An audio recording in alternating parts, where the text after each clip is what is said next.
ابو الفضل القومانی رحمت اللہ تعالی فرماتے ہیں کہ ایک شخص خراسان سے آیا اور اس نے بتایا کہ رسول اللہ صلی اللہ تعالی علیہ وآلہ وسلم میرے خواب میں تشریف لائے اور میں اس وقت مدینہ طیبہ کی مسجد میں تھا۔ آپ صلی اللہ تعالی علیہ وسلم نے ارشاد فرمایا جب تم ہمدان جاؤ تو ابو الفضل کو میری طرف سے سلام پہنچانا۔ خواب دیکھنے والے کہتے ہیں کہ میں نے عرض کی یا رسول اللہ صلی اللہ تعالی علیہ وآلہ وسلم ابو الفضل پر اتنی کرم نوازی، اتنی بندہ نوازی کیوں؟ نبی پاک اپنا سلام بھجوا رہے ہیں۔ تو ارشاد فرمایا وہ مجھ پر ہر روز 100 مرتبہ یا اس سے زیادہ مرتبہ درود پاک پڑھتا ہے۔ ابو الفضل رحمت اللہ تعالی فرماتے ہیں اس نے مجھ سے وہ درود پوچھا تو میں نے کہا کہ میں ہر روز 100 مرتبہ یہ درود پاک پڑھتا ہوں۔ وہ درود پاک کون سا تھا؟ اللہم صلی علی محمد وعلی آل محمد جزا اللہ محمدا صلی اللہ تعالی علیہ وآلہ وسلم عنا ما هو اہلہ۔ درود پاک پڑھنے کے بے شمار فضائل و برکات ہیں۔ ایک بڑا ہی امیزنگ، بڑا ہی خوبصورت واقعہ جو احادیث کی کتابوں میں ملتا ہے، اور جب بھی اس واقعے کو سنتے ہیں تو ایمان بھی تازہ ہو جاتا ہے۔ ماجرا کچھ یوں تھا، نبی پاک علیہ السلام کا دور ہے اور ایک شخص جو شکاری تھا ایک ہرنی کا شکار کر کے پیارے آقا علیہ السلام کے سامنے سے گزرنے لگا۔ اللہ کے حبیب علیہ السلام کو رب نے بہت سارے کمالات اور بہت سارے معجزات سے نوازا تھا۔ وہ جب ہرنی کا شکاری ہرنی لے کر آقا علیہ السلام کی بارگاہ سے گزرنے لگا تو اللہ کریم نے اس ہرنی کو بولنے کی قوت عطا فرمائی، اور اس نے نبی پاک سے عرض کی یا رسول اللہ صلی اللہ تعالی علیہ وسلم میرے چھوٹے چھوٹے بچے، دودھ پیتے بچے ہیں اور وہ بھوکے ہیں، شکاری نے مجھے شکار کر لیا ہے، آپ اس سے کہیے کہ کچھ دیر کے لیے مجھے اجازت دے کہ میں اپنے بچوں کو دودھ پلاؤں اور اس کے بعد میں واپس آ جاؤں گی۔ ابھی بڑی امیزنگ بات ہے کہ جانور بات کر رہا ہے اور آقا علیہ السلام اس کی بولی بھی سمجھ رہے ہیں، لیکن اس سے بڑی کمال کی بات یہ ہے کہ نبی پاک اسے جواب بھی عطا فرماتے ہیں اور فرماتے ہیں کہ اگر تم واپس نہ آئی تو کیا گارنٹی ہے؟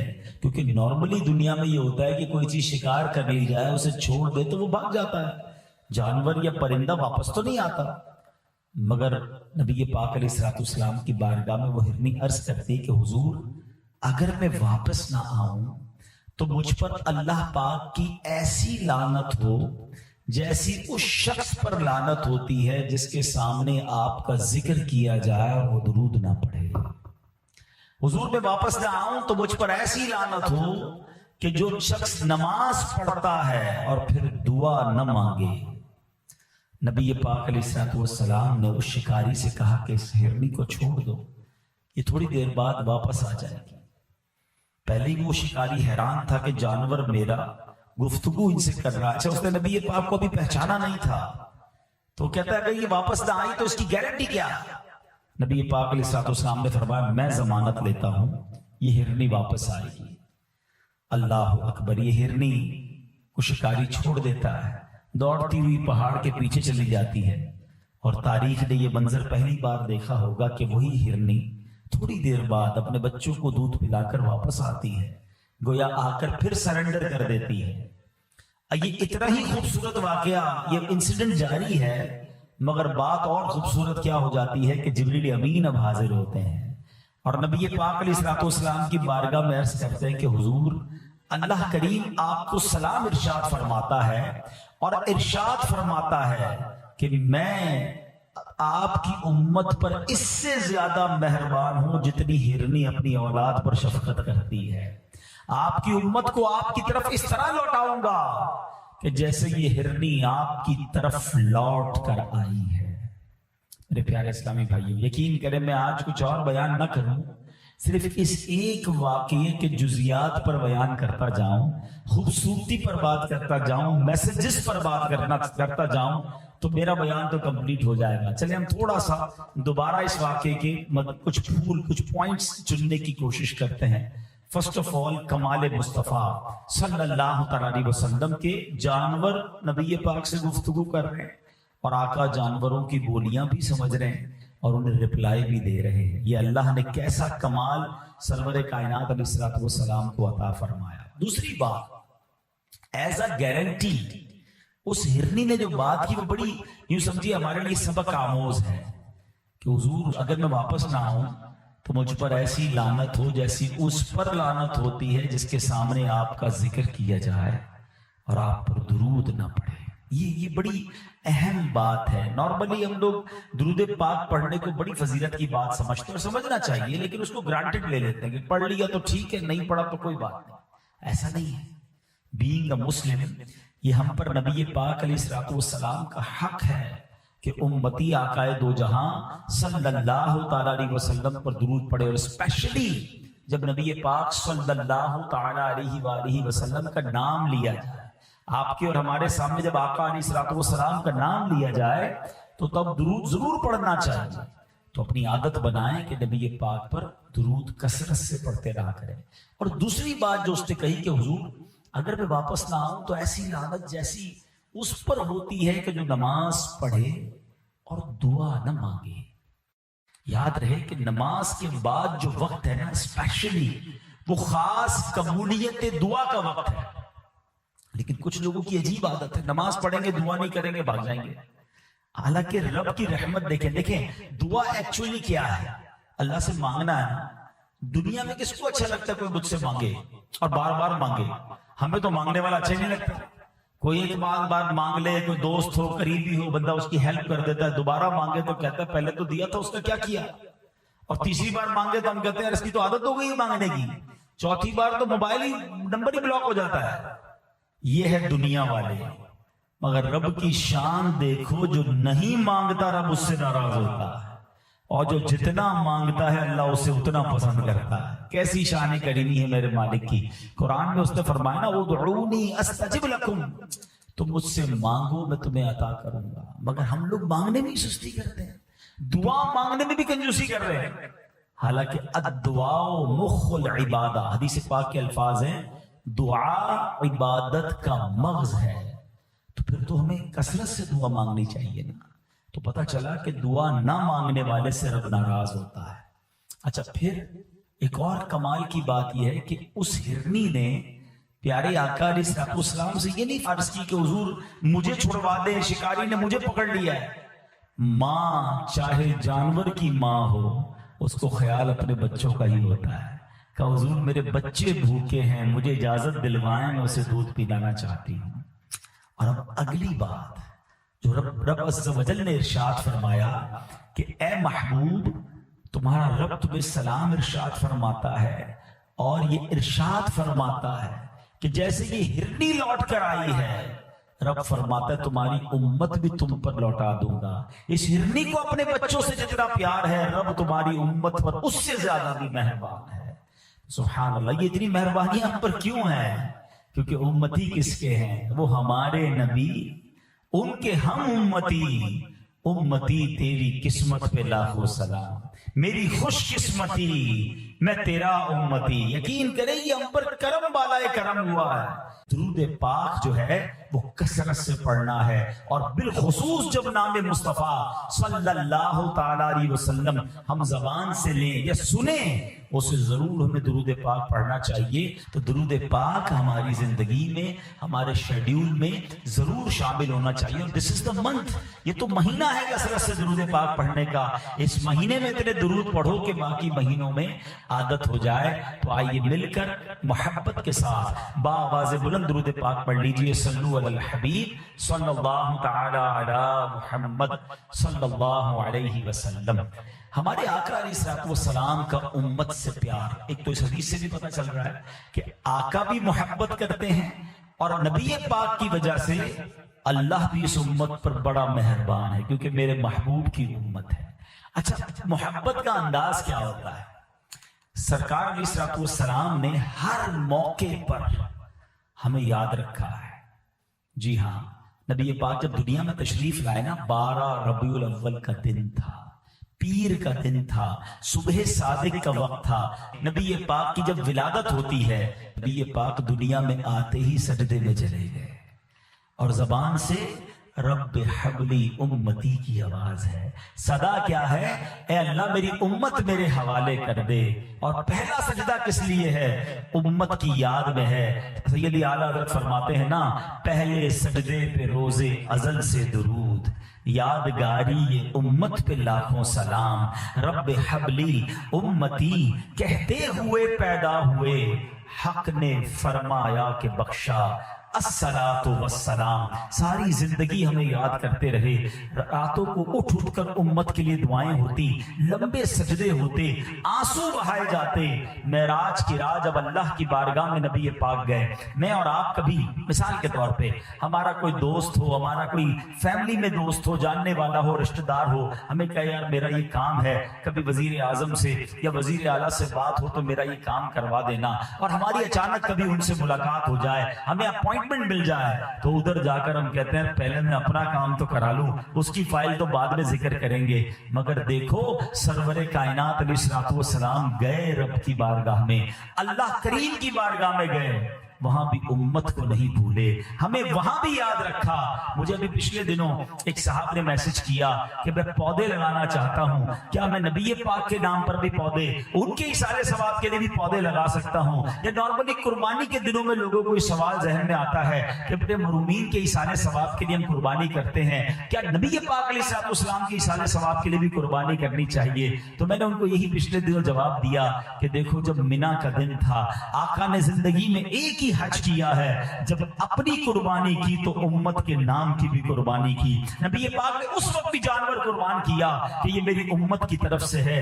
اللہ اکبر. اور سنو، جب قبر منور میں نبی پاک کو اتارا جا رہا تھا نا، ہاں، تو ایک صحابی نے دیکھا کہ لبہائے مبارکہ کو جنبش ہو رہی ہے، آقا کے مبارک ہونٹ جو ہے وہ ہل رہے ہیں. وہ کان قریب لے گئے تو قبر مبارک میں بھی امتی امتی کی صدا ہے. اتنا پیار. میں کبھی کبھی ینگسٹر سے کہا کرتا ہوں کہ یار تم نے بڑے آئیڈیل بنائے ہوئے ہیں، کسی کا کوئی کرکٹر آئیڈیل، کسی کا کوئی فٹ بالر آئیڈیل، کسی کا کوئی اداکار، تو کوئی فلاں فیم پرسنالٹی. تو ایک بار مجھے ایک ینگسٹر ملے، میں نے کہا یار جس کو تم بڑا ایڈمائر کرتے ہو، بڑے انسپائر ہو، وہ تمہیں جانتا ہے؟ کہا نہیں وہ تو نہیں جانتا. اچھا کبھی ملاقات ہوئی؟ کہا نہیں ملاقات نہیں. اچھا تمہارا کبھی خیال رکھا اس نے؟ کیسی بات کرتے ہیں مولانا صاحب، مجھے جانتا ہی نہیں تو میرا خیال کیسے رکھے گا؟ اچھا کبھی تمہارے لیے اس نے کوئی خیر خائی، کوئی دعا کی؟ کہتے نہیں کیسی باتیں کر رہے، وہ بڑا آدمی ہے، مجھے کہاں جانے گا، بس میں تو اس کو دیکھتا ہوں، اس کے ریکارڈز دیکھیں، اس کی کلپ دیکھیں، بس مزہ آتا ہے، اس کو ایڈمائر کر رہا ہوں. ہائے ہائے ہائے، ہم اس کے پیچھے پڑے ہیں جو ہمیں جانتا نہیں ہے. اس سے محبت کیوں نہیں کرتے کہ تم پیدا بھی نہیں ہوئے تھے؟ 1400 سال پہلے جو تمہارے لیے سجدے کرتا تھا، 1400 سال پہلے جو تمہارے لیے دعائیں کرتا رہا، جو رب کی بارگاہ میں گیا تو تمہیں نہ بھولا، وہ آقا علیہ الصلوۃ والسلام ہمیں آج بھی اپنی قبر منور میں یاد کر رہے ہیں. میں جو گفتگو، جو جملہ کہنے جا رہا ہوں نا، بڑا سینسیٹیو ہے. اللہ کرے کہ آپ سمجھیں اور اس کی خوبصورتی کو محسوس کریں. نبی پاک آج بھی قبر منور میں امت کو یاد کر رہے ہیں. امام عشق و محبت سیدی اعلیٰ حضرت اپنی کتاب فتاوی رضویہ میں لکھتے ہیں کہ آپ نے دیکھا ہوگا کبھی کبھی کان بجتے ہیں. کبھی کبھی زندگی میں ایک بار ایسا ہو جاتا ہے، 2 بار ایسا ہو جاتا ہے کہ بندہ کہتا ہے مجھے کچھ سنائی دیا ہے. ہمارے یہاں کہتے ہیں کان بج رہے ہیں، تو برابر والا دوست یا فیملی ممبر کہتا ہے نہیں کچھ بھی نہیں، ایسی کان بج رہے ہوں گے، ہمیں تو کوئی آواز نہیں آئی. فرمایا جب کان بجے نا، فیل ہو کہ اینی بڈی کسی نے پکارا ہے تمہیں، تو درود پڑھ لینا کہ یہ وہی آواز ہے جو نبی پاک قبر منور میں لگا رہے ہیں.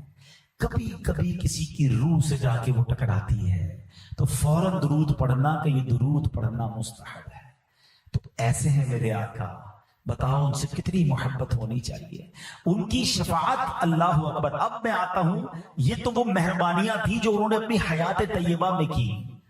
Now talk about day of judgment. ایک بہت بڑی مہربانی ابھی ہونی ہے، ایک ایسا مشکل دن آنا ہے، ہم سب نے اس دن کو فیس کرنا ہے، جس کو یوم القیامہ کہتے ہیں، یوم محشر کہتے ہیں.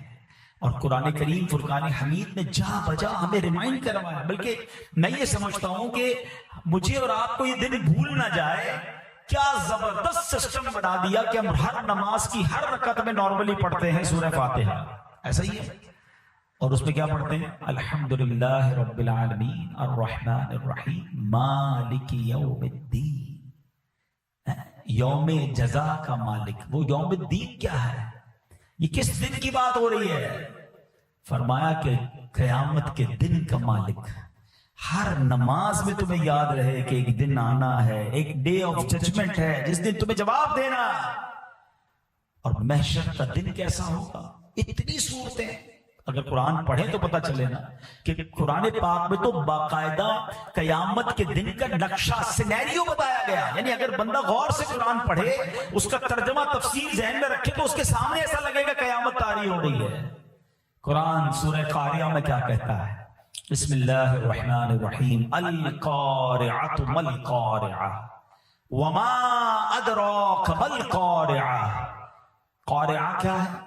مفسرین کہتے ہیں یہ قیامت کا یہ ایک نام ہے، دل دہلانے والی۔ کیا وہ دل دہلانے والی؟ وما ادراک ما القارعۃ، تم نے کیا جانا کیا ہے وہ دل دہلانے والی؟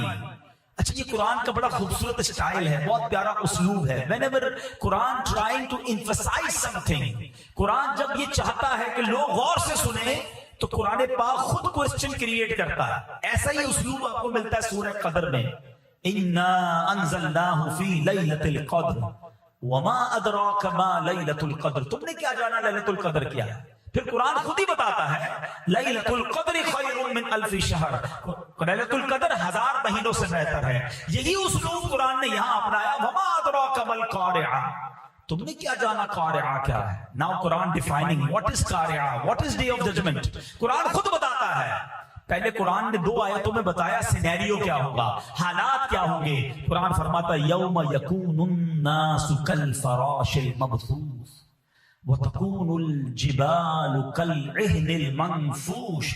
قرآن کہتا ہے اس دن لوگ ایسے ہوں گے جیسے پھیلے ہوئے پتنگے۔ یہ پتنگے کی مثال کیوں دی گئی؟ پتنگ آپ نے دیکھا ہوگا بارش میں چھوٹا سا کیڑے کی طرح، پرندے جیسا ہوتا ہے، چھوٹا سا مکھی کی طرح، کوئی ادھر جا رہا ہے کوئی ادھر جا رہا ہے، there is no dimension، ٹکراتے ہیں گر رہے ہیں، ٹکراتے ہیں گر رہے ہیں۔ قرآن کہتا ہے بندوں کو سمجھ نہیں آئے گی جانا کدھر ہے، کوئی ادھر بھاگ رہا ہوگا کوئی ادھر بھاگ رہا ہوگا، پتنگوں کی طرح لوگ بھاگ رہے ہوں گے، اتنا خوف ہوگا۔ اور وہ پہاڑ، ماؤنٹینز، رینجز ہے نا ماؤنٹینز کی، دنیا کی سب سے طاقتور چیز کہی جاتی ہے، بڑے بڑے ماؤنٹین، مگر ماؤنٹین کا یہاں حل کیا ہوگا؟ وَتَكُونُ الْجِبَالُ كَالْعِهْنِ الْمَنْفُوشِ۔ قرآن کہتا ہے بڑے بڑے پہاڑ روئی کے گالے کی طرح اڑ رہے ہوں گے۔ وہ مثال دی گئی دھمکی ہوئی اون کی طرح۔ آپ نے کبھی دیکھا ہوگا رضائی والا رضائی بناتا ہے تو اون اڑتی ہے، روئی اڑتی ہے، فرمایا جیسے وہ اون اڑتی ہے نا ایسے پہاڑ اڑ رہے ہوں گے۔ تولا جائے گا اعمال کو، اور جس کے نیکیوں والا پلڑا بھاری ہو گیا نا فَهُوَ فِي عِيشَةٍ رَاضِيَةٍ، وہ مزے میں ہوگا، چین میں ہوگا، جنت کی نعمتوں میں ہوگا۔ اور آگے فرمایا وَأَمَّا مَنْ خَفَّتْ مَوَازِينُهُ، جس کی نیکیوں کا پلڑا ہلکا ہو گیا، فرمایا فَأُمُّهُ هَاوِيَةٌ، وہ تو بھڑکتی ہوئی آگ میں ہوگا۔ وَمَا أَدْرَاكَ مَا هِيَ، یہ حاویہ کیا؟ اگین پھر کوسچن، وہاں فرمایا وما ادراک ما القارعہ، یا قرآن خود سوال کر رہا ہے وما ادراک ما ہی، یہ ماہیہ کیا ہے؟ قرآن ڈیفائن کر رہا ہے نار حامیہ، بھڑکتی ہوئی شعلے مارتی ہوئی آگ ہوگی۔ یعنی پتہ یہ چلا خوف کا عالم، حساب کتاب، اور جس کی نیکیاں زیادہ وہ جنت میں، جس کی نیکیاں کم گنا زیادہ وہ جہنم کی آگ میں چلا جائے گا۔ اس طرح قرآن نے قیامت کو ڈیفائن کیا ہے۔ کبھی پڑھا ہم نے، کبھی ریئلائز کیا؟ ہم سب نے فیس کرنا ہے اس دن کو، اس کی تیاری۔ مثال دیتا ہوں، ہم میں سے کسی کا انٹرویو آ جائے، کسی کی کوئی آڈٹ رپورٹ کی کال آ جائے، ہمیں جناب کوئی کہے کہ جناب بڑا مشکل دن آپ پر آنے والا ہے، آپ کو فلاں ملک میں جانا ہے، وہاں بڑی لمبی لائنیں ہیں۔ ہم کہتے ہیں یار کوئی راستہ بتاؤ، کوئی سہولت بتاؤ، کوئی پروٹوکول، کوئی کسی طرح آسانی سے کام ہو جائے، source. Is anybody discuss about the day of judgment کہ یار اس دن کیا آسانی ہو سکتی ہے، اس دن گرمی سے کیسے بچوں گا، اس دن سورج سوا میل پر ہوگا، حساب کتاب بھی ہوگا، اعمال بھی کھلیں گے، میری بچت کا راستہ کیا؟ جی ہاں، احادیث میں بچت کے راستے بھی بیان کیے، آسانیوں کے گیٹ پاس بھی نبی پاک نے بیان کیے، مگر کوئی اس پر غور بھی تو کرے نا۔ صاحب لکھتے ہیں کہ قیامت جب طاری ہوگی نا اللہ تعالیٰ اگرچہ مرنے کے بعد انسان کے جسم کے اجزاء متفرق ہو گئے ہوں گے، چورا چورا جسم تو ختم ہو جاتا ہے، مختلف جانوروں کی غذا بن گئے ہوں گے، مگر اللہ تبارک و تعالیٰ ان سب اجزاء کو جمع کر کے قیامت کے دن اٹھائے گا۔ حشر صرف روح کا نہیں ہے، یاد رکھیے گا، روح اور جسم دونوں کا ہے۔ ایسا نہیں کہ صرف روحیں اٹھیں گی، بلکہ جسم بھی پورے بن کر اٹھیں گے۔ قیامت کے دن لوگ اپنی قبروں سے بے لباس ننگے پاؤں اٹھیں گے، کوئی پیدل ہوگا، کوئی سوار ہوگا، بعض تنہا سوار ہوں گے اور کسی کی سواری پر 2 2 3 3 4 4 افراد ہوں گے، کسی پر 10 ہوں گے۔ کافر منہ کے بل چلتا ہوا محشر کے میدان میں آئے گا، کسی کو ملائکہ گھسیٹ کر لے جائیں گے اور کسی کو آگ جمع کرے گی۔ یہ میدان محشر کہاں ہوگا؟ یہ ملک شام کی سرزمین پر ہوگا۔ زمین کیسی ہموار ہوگی، کیسی پلین ہوگی کہ فرمایا رائی کا دانہ گر جائے تو دوسرے کنارے سے بھی نظر آئے گا، اتنی ایکول سرفیس ہوگی قیامت کے دن۔ زمین مٹی کی نہیں، احادیث میں آتا ہے زمین تانبے کی ہوگی۔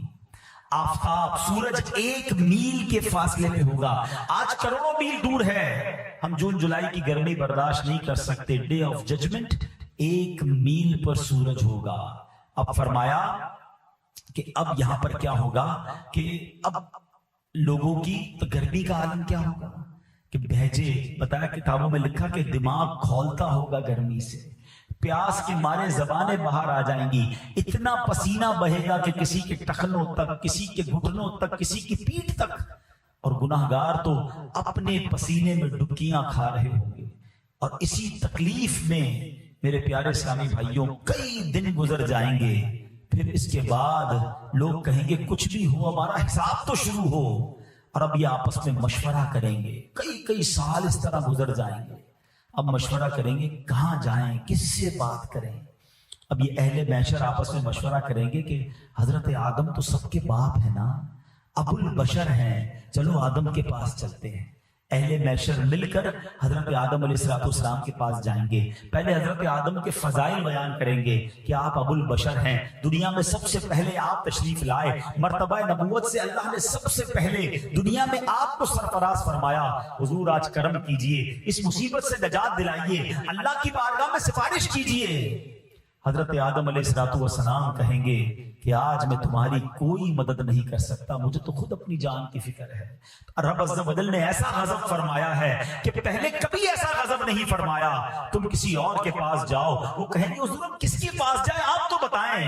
وہ کہیں گے نوح کے پاس جاؤ۔ یہ اہل محشر مل کر حضرت نوح علیہ السلام کے پاس جائیں گے، ان کے فضائل بیان کریں گے، حضور آپ نوح علیہ السلام ہیں، طوفان نوح میں رب نے آپ کو کشتی عطا فرمائی، کئی معجزات سے نوازا، حضور اللہ کی بارگاہ میں سفارش کیجئے۔ حضرت نوح کہیں گے آج میں تمہاری کوئی مدد نہیں کر سکتا، کسی اور کے پاس جاؤ۔ وہ کہیں گے حضور آپ ہی بتا دیں کہاں جائیں۔ کہیں گے حضرت ابراہیم خلیل اللہ علی نبینا علیہ السلام کے پاس جاؤ۔ یہ سارا محشر حضرت ابراہیم کے پاس جائے گا، وہ بھی کہیں گے میں آج تمہاری مدد نہیں کر سکتا، کسی اور کے پاس جاؤ۔ لوگ عرض کریں گے حضور کن کے پاس جائیں؟ حضرت ابراہیم کیا کہیں گے؟ وہ کہیں گے کہ تم حضرت موسیٰ کے پاس جاؤ۔ حضرت موسیٰ کہیں گے حضرت عیسیٰ کے پاس جاؤ۔ آخر میں حضرت عیسیٰ علیہ السلام کہیں گے اگر جانا ہے تو جناب رسول اللہ کے پاس جاؤ، آخری نبی علیہ السلام کے پاس جاؤ، وہی آج تمہاری مدد کریں گے، انہی کے ہاتھ پہ شفاعت رکھی ہوئی ہے۔ اللہ اکبر۔ جب یہ سارا محشر گھومتے گھومتے گھومتے نبی پاک کی بارگاہ میں پہنچے گا، حضور کے دربار میں آئے گا، تو نبی پاک علیہ السلام مطمئن ہوں گے۔ وہ لوگ کہیں گے حضور ہماری مدد فرمائیے، ہم بڑے پریشان ہیں۔ میرے آقا نہیں کہیں گے اذهبوا الی غیری، سارے انبیاء کیا کہیں گے؟ اذهبوا الی غیری، کسی اور کے پاس جاؤ۔ نبی پاک فرمائیں گے انا لہا انا صاحبکم، میں ہوں تمہارے لیے، آج میں ہی تمہاری شفاعت کروں گا۔ اور پھر جب یہ سارے لوگ وہاں پہنچیں گے تو آقا علیہ السلام رب کی بارگاہ میں سجدہ فرمائیں گے۔ میں اس پورے واقعے کو یہاں روکتا ہوں۔ There is a one very relevant question کہ یہ سارے لوگ جو ہیں سب نبیوں کے پاس کیوں جائیں گے؟ اچھا ہو سکتا ہے ہم میں سے کسی کے ذہن میں سوال آئے کہ یہ تو حدیث میں ہے نا کہ ایسا ہوگا، اور ہمیں پتہ چل گیا کہ آخر میں شفاعت تو نبی پاک نے کرنی ہے، تو ہم سارے بھی قیامت کے دن ڈائریکٹ نبی پاک کے پاس چلے جائیں گے۔ ہمیں تو حدیث کے ذریعے پتہ چل گیا، اب ہمیں کیا ضرورت ہے کسی اور نبی کے پاس جانے کی؟ لیکن علماء کہتے ہیں ہوگا ایسا نہیں، ہمیں معلوم ضرور ہے مگر محشر کے دن سب بھول جائیں گے۔ یہ محشر میں تمام لوگوں کا یہ موومنٹ کرنا، کیونکہ ایمان والے بھی ہوں گے، بے ایمان بھی ہوں گے، ان سب کو یہ بتانا مقصود ہے کہ آج کے دن میرے محبوب کی بات سنی جائے گی۔ شفاعت کا رتبہ انہیں عطا کیا گیا ہے، مقام محمود کے مرتبے پر انہیں فائز کیا گیا ہے۔ اب جب یہ سارے لوگ نبی پاک کی بارگاہ میں پہنچیں گے، اللہ اکبر، ہمارے آقا اس دن بھی امت کو مایوس نہیں کریں گے، سجدہ فرمائیں گے، اللہ کی بارگاہ میں امت کے لیے التجا پیش کریں گے۔ سنو رب کی طرف سے کیا ارشاد ہوگا، حدیث کی کتابوں میں الفاظ موجود، یا محمد ارفع راسک وقل تسمع وسل تعطا واشفع تشفع، اے محبوب اپنا سر اٹھائیے، آپ کہیے آپ کی بات سنی جائے گی، مانگیے جو مانگیں گے دیا جائے گا، آپ شفاعت کیجیے آپ کی شفاعت مقبول ہے۔ اور اب نبی پاک علیہ الصلوۃ والسلام شفاعت فرمائیں گے۔ اب سنتے جائیے شفاعت کیسے ہوگی، اللہ کے حبیب علیہ الصلوۃ والسلام شفاعت والے دن کیا کریں گے۔ اللہ اکبر، نبی پاک کے پاس پہلے تو ایک جھنڈا ہوگا۔ جنہوں نے حج کیا ہے نا وہ ذرا میری بات جلدی سمجھیں گے، 30-35 لاکھ 25 لاکھ جب حج پہ لوگ ہوتے تھے تو پنجابی میں وہ کہتے ہیں نا، لگ پتا جاتا ہے رش کہتے کس کو ہے، 25-30 لاکھ میں اتنا رش۔ اور آپ نے دیکھا ہوگا کہ خیموں کو آئیڈینٹیفائی کرنے کے لیے بڑے بڑے بینر لگائے جاتے ہیں، بلون بڑے بڑے ہوتے ہیں کہ یار یہ یلو کلر کا بلون ہے نا، یہاں جنوب ایشیا والے ادھر ہی اپنا خیمہ ہوگا، کیونکہ جب کراؤڈ زیادہ ہو تو جھنڈا یا بلون اونچا لگانا پڑتا ہے۔ 25-30 لاکھ لوگوں میں یہ حال ہے، جب اربوں لوگ ہوں گے، آپ نے امیجن کیا قیامت کے دن کتنے لوگ ہوں گے؟ 8 ارب تو ابھی دنیا میں لوگ ہیں نا، اور کب سے لوگ آ رہے ہیں، اور قیامت تک کتنے ہوں گے؟ یہ سارے محشر کے میدان میں ہوں گے، مسلمان غیر مسلمان سارے۔ اٹ مینز اگر ہم ایک امیجنیشن کر لیں کہ 50 ارب لوگ ہوں گے قیامت میں، 50 ارب کا کراؤڈ، اچھا نبی پاک کو کیسے ڈھونڈیں گے؟ ابھی تو 25-30 لاکھ میں عرفات میں جو کھو جاتا ہے وہ اپنا خیمہ نہیں ڈھونڈ سکتا، اب اربوں خربوں لوگوں میں میں اپنے آقا کو کیسے ڈھونڈوں گا؟ سبحان اللہ۔ اب کیا خوبصورت انتظام کیا کہ حدیث میں آتا ہے میرے آقا فرماتے مجھے لواء الحمد عطا کیا جائے گا، مجھے ایک پرچم عطا کیا جائے گا۔ وہ پرچم کتنا بڑا ہوگا؟ فرمایا اس پرچم کی لمبائی کئی ہزار سال تک، اگر گھڑ سوار گھوڑا دوڑاتا رہے تو اتنا لمبا وہ پرچم ہوگا۔ اچھا وہ پرچم نبی پاک فرماتے اے علی تم ہی وہ واحد پہلے شخص ہو جس کو میں پرچم ہاتھ میں عطا کروں گا۔ مولا علی کی شان دیکھو کہ آقا اپنا وہ پرچم مولا علی کے ہاتھ میں عطا کریں گے۔ اے پرچم لگانے والوں تمہیں مبارک ہو، اے میلاد کا جھنڈا لگانے والوں تمہیں مبارک ہو، قیامت کے دن بھی آقا کی پہچان وہ پرچم ہی ہوگا۔ دور سے نظر آئے گا کہ دیکھو وہ پرچم ہے اور میرے آقا وہاں ہے، چلو وہاں چلتے ہیں۔ سبحان اللہ۔ اب آگے چلیے، نبی پاک علیہ الصلوۃ والسلام فرماتے ہیں کہ مجھے ایک اجازت دی گئی، ایک آفر کی گئی۔ حدیث کا خلاصہ ہے کہ یا تو شفاعت لے لو یا تمہاری آدھی امت کو بخش دیا جائے۔ آقا فرماتے میں نے شفاعت لے لی کیونکہ وہ زیادہ مسلمانوں کے لیے فائدہ مند ہے۔ سبحان اللہ۔ یعنی نبی پاک نے امت کے بارے میں کس قدر خیال فرمایا۔ آقا کیا فرماتے ہیں؟ میری شفاعت میری امت میں ان کے لیے ہے جو کبیرہ گناہ والے ہیں۔ ایک اور جگہ نبی پاک فرماتے روئے زمین پر جتنے ڈھیلے اور پیڑ ہیں قیامت کے دن میں ان سب سے زیادہ آدمیوں کی شفاعت فرماؤں گا۔ ایسی شفاعت آقا کی۔ سبحان اللہ۔ پیارے آقا علیہ الصلوۃ والسلام کی امت سے پیار دیکھو، قیامت کے دن انبیاء کے لیے سونے کے منبر ہوں گے، سونے کے منبر ہوں گے، سارے انبیاء اپنے منبر پر بیٹھیں گے، میں اپنے منبر پر نہیں بیٹھوں گا، اور اس لیے میں نہیں بیٹھوں گا کہ اللہ کے حضور کھڑا رہوں گا اس ڈر سے کہ کہیں مجھے جنت میں نہ بھیج دیا جائے اور میری امت پیچھے رہ جائے۔ ہائے ہائے، ذرا سمجھ رہے ہو اس بات کو؟ میں اور آپ چاہیں گے کہ ہم جنت میں جلدی چلے جائیں، آقا فرما رہے مجھے یہ ڈر ہوگا کہ کہیں مجھے میرا رب جنت میں نہ بھیج دے اور میری امت پیچھے نہ رہ جائے۔ آقا فرماتے عرض کروں گا اے میرے رب میری امت اللہ فرمائے گا اے محمد تیری کیا مرضی ہے، میں تیری امت کے ساتھ کیا کروں؟ عرض کروں گا اے میرے رب ان کا حساب جلد فرما دے، پس میں شفاعت کرتا رہوں گا یہاں تک کہ مجھے ان کی رہائی کی چھٹیاں ملیں گی جنہیں دوزخ میں بیچ چکے تھے۔ اللہ اکبر۔ یعنی نبی پاک اپنے امتیوں کو پہلے تو شفاعت فرمائیں گے، پھر جو جہنم میں چلے گئے ہوں ہوں گے انہیں بھی نکال کر جنت میں داخل فرمائیں گے۔ اللہ اکبر، ایسے مہربان آقا ہیں۔ آقا کبھی ادھر جائیں گے کبھی ادھر جائیں گے۔ ایک بار نبی پاک علیہ الصلوۃ والسلام سے ایک صحابی نے پوچھا، حضور قیامت کے دن تو آپ کے قریب انبیاء ہوں گے، صدیقین ہوں گے، بڑے بڑے لوگ ہوں گے، ہم کہاں نہ آپ کو ڈھونڈیں گے، اور اگر آپ وہاں نہ ملے ہم پریشان ہو جائیں گے۔ سنو، آقا نے یہ نہیں کہا کہ قیامت کے دن ایک بہت بڑا محل ہوگا، پروٹوکول سب سے زیادہ جہاں ہوگا میں تمہیں وہاں ملوں گا۔ سنو، آقا نے اپنا پتہ اور ایڈریس کیا بتایا۔ نبی پاک فرماتے قیامت کا دن ہوگا تو مجھے حوض کوثر پر ڈھونڈ لینا، اپنے پیاسے امتیوں کو جام کوثر پہ لا رہا ہوں گا۔ حضور اگر حوض کوثر پر نہ ملیں تو فرمایا وہاں نہ ملوں تو میزان عمل پر ڈھونڈ لینا، میرے امتیوں کے جب پلڑے بھاری اور ہلکے ہو رہے ہوں گے نا، اعمال تولے جا رہے ہوں گے، میں ان کے اعمال بھاری کر رہا ہوں گا۔ حضور وہاں نہ پائیں، کہا وہاں نہ پاؤ تو پل صراط پر ڈھونڈ لینا، میں اپنے امتیوں کو رب سلم کی صدا لگا لگا کر پار کروا رہا ہوں گا۔ کہ حضور اگر وہاں نہ پائیں، فرمایا ان تین جگہوں کے علاوہ تو مجھے کہیں اور نہیں پاؤ گے۔ آئے ہائے، ذرا غور کرو، آقا کا کام قیامت کے دن بھی ہمیں یاد کرنا ہوگا، ہمیں ہی بچانا ہوگا، ہماری ہی شفاعت کرنا ہوگا۔ سنو، ہر نبی کو ایک اسپیشل دعا دی گئی ہے۔ آقا فرماتے ہیں وہ ویسے تو نبی کی ہر دعا قبول ہے مگر ایک دعا خاص دی گئی۔ اللہ کے حبیب فرماتے سارے نبیوں نے وہ دعا کر لی ہے، میں نے وہ دعا قیامت کے دن کے لیے بچا کے رکھی ہے، اور وہ دعا میں اپنی امت کے لیے کروں گا، اللہ کی بارگاہ میں اپنی امت کے لیے فریاد کروں گا۔ اے میرے پیارے اسلامی بھائیوں، کس کس مہربانی کی بات کی جائے۔ سنو، پیارے آقا علیہ الصلوۃ والسلام فرماتے ہیں کہ قیامت کے دن حضرت ابراہیم بھی میری رحمت کے محتاج ہوں گے، اس دن حضرت ابراہیم کو بھی میری مدد کی ضرورت ہوگی۔ اللہ اکبر، یہ شان ہے سرور کائنات علیہ الصلوۃ والسلام کی، بلکہ امت پر ایسی مہربانی ہوگی کہ نبی پاک علیہ الصلوۃ والسلام ایک بار صحابہ کو واقعہ سناتے ہیں کہ قیامت کا دن ہوگا، حدیث کا خلاصہ ہے کہ میرے ایک امتی کے گناہ کھولے جائیں گے۔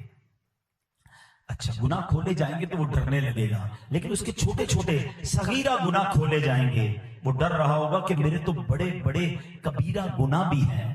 اللہ کریم مہربان ہوگا اور فرمائے گا کہ میرے اس بندے کے جتنے گناہ ہیں سب نیکیوں سے بدل دیے جائیں، جتنے گناہ ہیں وہ کنورٹ کر دے جائیں نیکیوں میں۔ بڑا خوش ہوگا اور پھر کہے گا یا اللہ میں نے تو وہ گناہ بھی کیا تھا، میرا وہ بڑا گناہ بھی باقی ہے، یا اللہ اسے بھی کھولا جائے تاکہ اس کا بھی مجھے اجر دے دیا جائے۔ اور یہ بیان کرتے کرتے نبی پاک اتنا مسکرائے کہ آپ کے مبارک دانت ظاہر ہو گئے۔ تو اے میرے پیارے اسلامی بھائیوں، بات وہی ہے کہ آقا ہم پر بڑے مہربان ہیں، اپنی حیات طیبہ میں بھی ہمیں یاد رکھا، آج قبر میں بھی یاد رکھا، اور کل محشر میں بھی انہوں نے ہی ہماری شفاعت کرنی ہے۔ پھر بتاؤ ہمیں سب سے زیادہ پیار، سب سے زیادہ خیال، سب سے زیادہ رضا کس کی حاصل کرنی چاہیے؟ ہم اپنی زندگی میں ایکچول ٹارگٹ سے ہٹ جاتے ہیں، ہم اپنی لائف میں اپنے دوستوں، اپنی فیملی اور اپنے دیگر چیزوں میں اتنے انوالو ہو جاتے ہیں کہ ہم یہ بھول جاتے ہیں کہ کہیں نبی پاک تو ناراض نہیں ہو رہے۔ اور یہی میرے اور آپ کے ایمان کا تقاضا بھی ہے کہ ہم سب سے زیادہ محبت کریں تو جناب رسول اللہ صلی اللہ علیہ وسلم سے کریں۔ اچھا، دنیا کا بھی دستور ہے نا، جو میرا زیادہ خیال رکھتا ہے میں اس سے اتنا پیار کرتا ہوں، اتنا خیال رکھتا ہوں، اس کو ناراض نہ ہوں اس بات کا مجھے فکر ہوتی ہے۔ نبی پاک سے زیادہ تو ہمارا خیال کرنے والا کوئی نہیں ہے نا، تو پھر ہم کیوں ان کی ناراضگی کی فکر نہ کریں؟ ان کی سنتوں پر جو عمل نہیں کرتا، جو نماز کی پابندی نہیں کرتا، جو سچے آقا کا امتی ہو کر جھوٹ بولتا ہے، جو پیارے آقا کی تعلیمات یہ ہے کہ حلال کماؤ اور حرام کماتا، تو پھر وہ غور کرے کہ میں زندگی کیسے گزارا۔ نبی پاک کو قیامت کے دن منہ بھی تو دکھانا ہے نا۔